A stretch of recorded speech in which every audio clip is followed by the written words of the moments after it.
I started the business first as an LLC early on, and I worked actually with a friend at that LLC, and my father followed behind, at which point we decided to incorporate, just because that was the advice we got from legal professionals. So kind of the inverse, and the name kind of implies like a legacy of ownership or whatever, but no, we're relatively new. I mean, 2013 to today, 10 years. We make space for people, whether that's new construction or revisions to an existing space, tenant fit outs in a plaza setting, etc. So whatever they need for their business, we help define a program and then execute the work to give them the space they need to operate their business. You mentioned small businesses. There's a ton of them, and most of them aren't related to construction. So they don't necessarily care about the process of putting up drywall or running electric so that they can, open a pet store or a, even a commercial space like a hair salon or a Target or a Tractor Supply, and so it's kind of cool, especially when we're meeting other small business owners, to learn what they do, what they need to do it, and then offer what we know about making space for people to tailor wherever their operations are to help them work in their business. So that's kind of one of the things that I like to think that we do a little differently, is we get to know our clients and understand what do they really need or not need, so that they can spend their budget effectively to give them the best space to be successful. I'd say our business goals have adapted from when we started. We were simply trying to make a living wage for ourselves. We didn't necessarily envision it growing to where it's at. And now our goals have changed to not only maintain the footprint that we've established in the Erie market, but to become a little better established in the commercial market, and just maintain the traction we've gained over the last couple of years. I think my fondest moment personally was looking at the 8 full-time people we have and counting up the number of not only them, but their families that all depended on our enterprise to make ends meet. So when I realized that that was a thing and that it was sustainable, that was a proud moment to see that we could do what we enjoy doing, kind of on our own terms, and actually make a living doing it. But what motivates me is, again, the people who make it happen.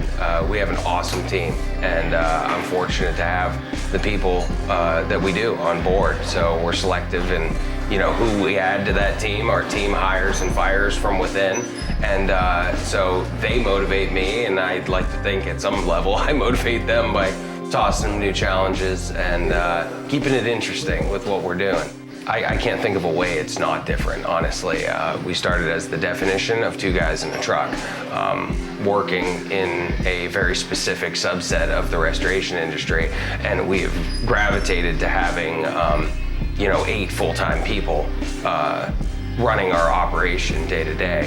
And so secondarily, from a physical work standpoint, the type of work we've taken on is completely different. Now we're more on the construction phase of a project as opposed to a restoration phase. And I gotta say, I enjoy it a lot more. It's definitely more intriguing. But that's the primary difference, I'd say, is just the type of work that we focus on and the magnitude of the projects that we take on.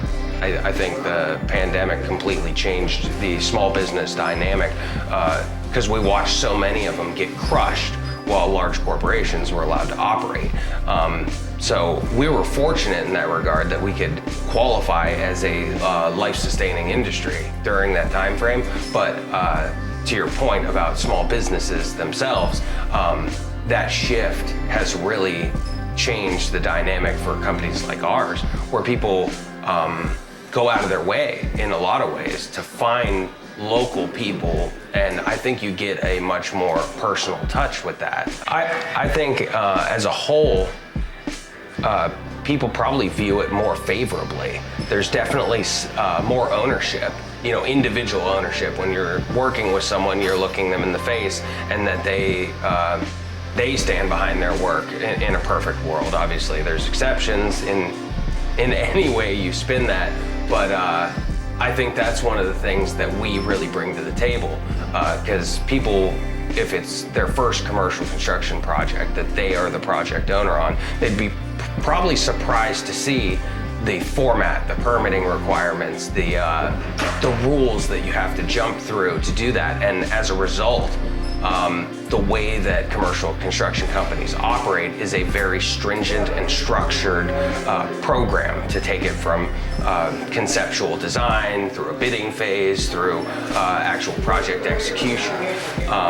So that's kind of a shock for a lot of our clients, and I think that's one of our strengths, is that we can act as a more personable liaison between those two things. It's not us getting called to go work in some state that we've never been to, that we'll never go back to unless there's another project. Hiring subcontractors at random, like the people that work on our projects are the same as us in their own small disciplines. You know, we have local plumbers, local electricians that come and help us execute a project. We know the kind and quality of the work that we're gonna get out of them, and they know the kind and quality of the work that they're gonna offer their name to on our projects. So we all work together, and I think that turn towards small business is a net positive for everyone, really.